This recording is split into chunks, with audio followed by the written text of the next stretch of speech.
She said, "You don't need to know what happens on a girl's trip. That's why you're blocked until I'm home." I didn't flinch, didn't argue, just nodded like it made sense, like I accepted it. But the truth, that moment wasn't about privacy. It was a declaration of war, and I didn't know it yet. But I was already winning. My name's Mark. I'm a private investigator, not the kind you see in movies, trench coat, whiskey, dramatic voiceovers.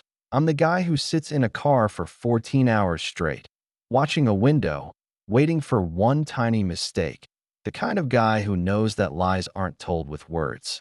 They're hidden in timing, in glances, in the way someone avoids a question like it's on fire.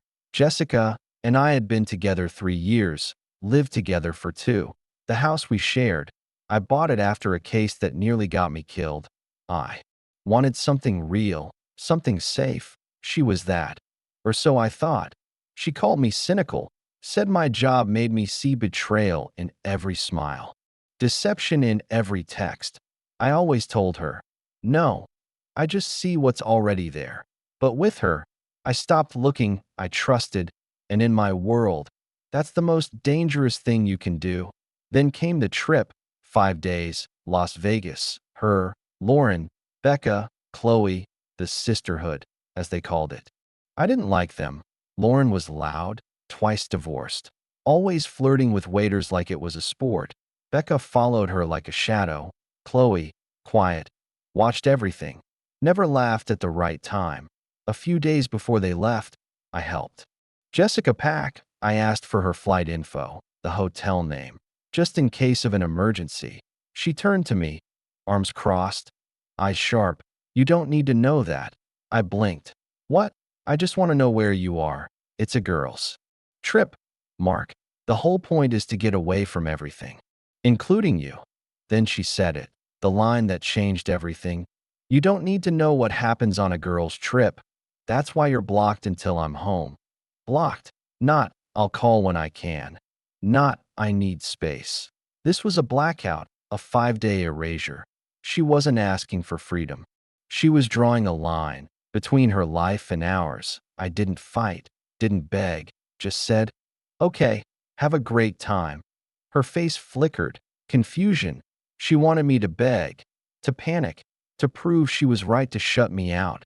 My calm response left her with nothing. She left the next morning. I drove her to the airport. She kissed me, winked, said, "Don't miss me too much." I said, "I won't." She laughed, thinking I was joking. I watched her walk into the terminal. Then I drove to my office. The investigation started the second her plane took off. She thought she was going dark. She had no idea I was about to flood her world with light. The first clue came fast. Lauren posted a picture the morning of the trip, the four of them in front of her house, suitcases ready, sunglasses on. Behind them, a black SUV, high-end, tinted windows. I ran the plate. Came back to Adam Cole, senior partner at a major investment firm.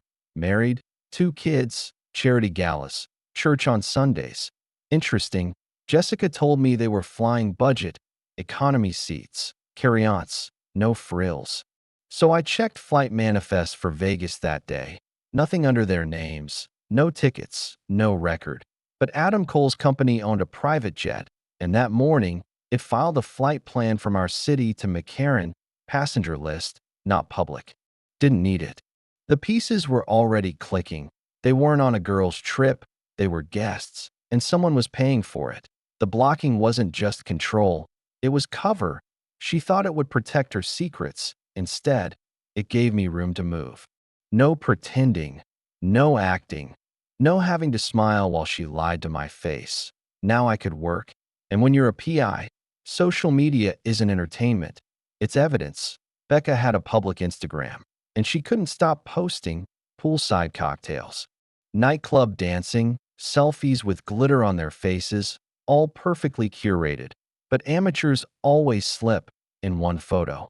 Becca's sunglasses reflected the cabana behind them, and in that reflection, a man sitting across from Jessica, close, hand near her thigh. Another video, nightclub, loud music, flashing lights, Lauren laughing. leaning into a guy who definitely wasn't her ex. Then Chloe posted a dinner pic, fancy restaurant, candles, wine, but in the background, a painting, abstract, red swirls, black lines. I reverse searched it. 5 minutes later, I had the answer.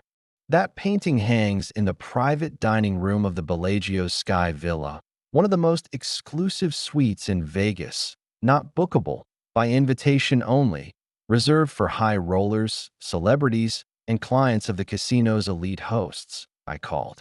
A contact, casino security, owed me a favor. He confirmed it. Suite was registered to Adam Cole.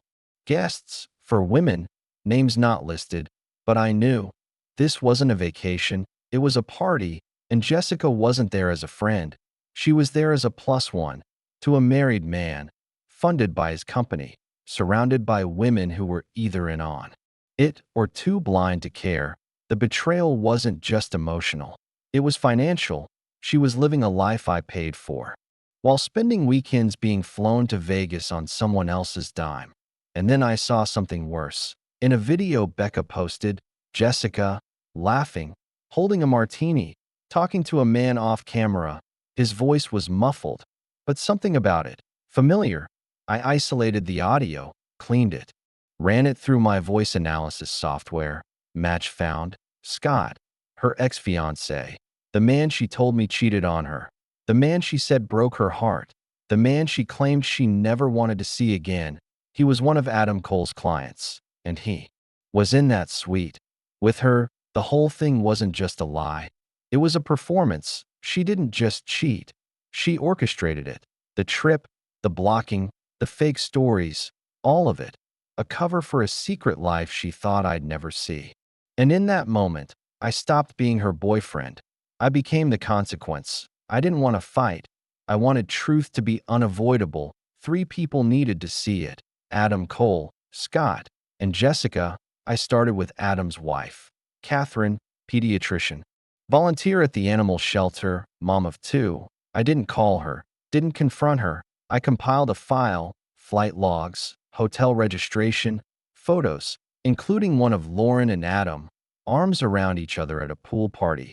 Sent it to a top divorce attorney in their city, anonymous. Just a note. You might want to show this to your client. Her husband's business trips are more eventful than she knows. Next, Scott, real estate developer, flashy cars, Instagram full of private jets and strip clubs.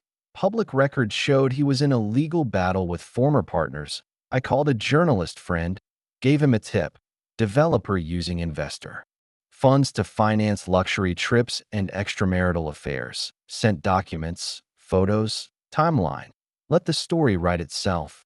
Finally, Jessica, she texted me from a friend's phone. Having so much fun. Can't wait to see you. Pick me up at 3 p.m. Sunday. I'll unblock you when I'm on the plane. I replied. Okay.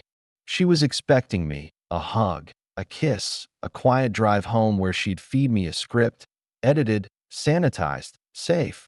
She had no idea what was waiting, so I found the one person who had more right to be there than I did. Emily, Scott's live-in girlfriend.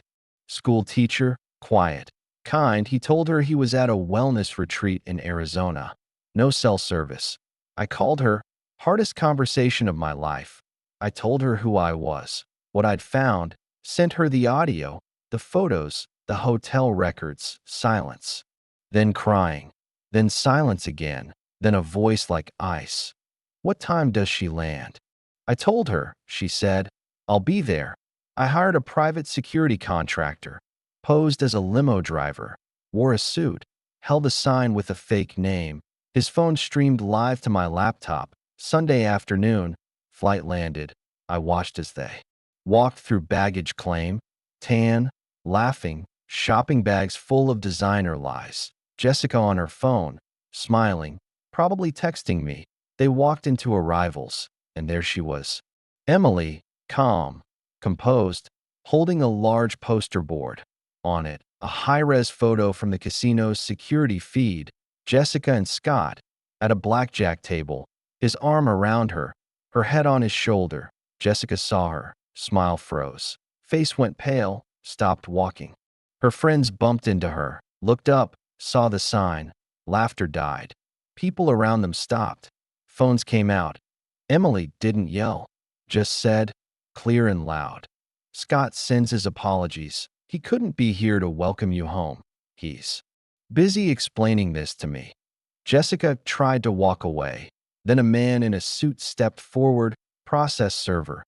"Jessica Miller," she nodded. "You've been served."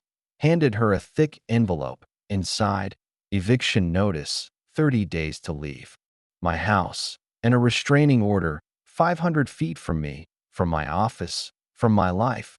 She dropped her bags, covered her face, started sobbing. Her friends grabbed their stuff, walked away, like rats off a sinking ship. I watched it all.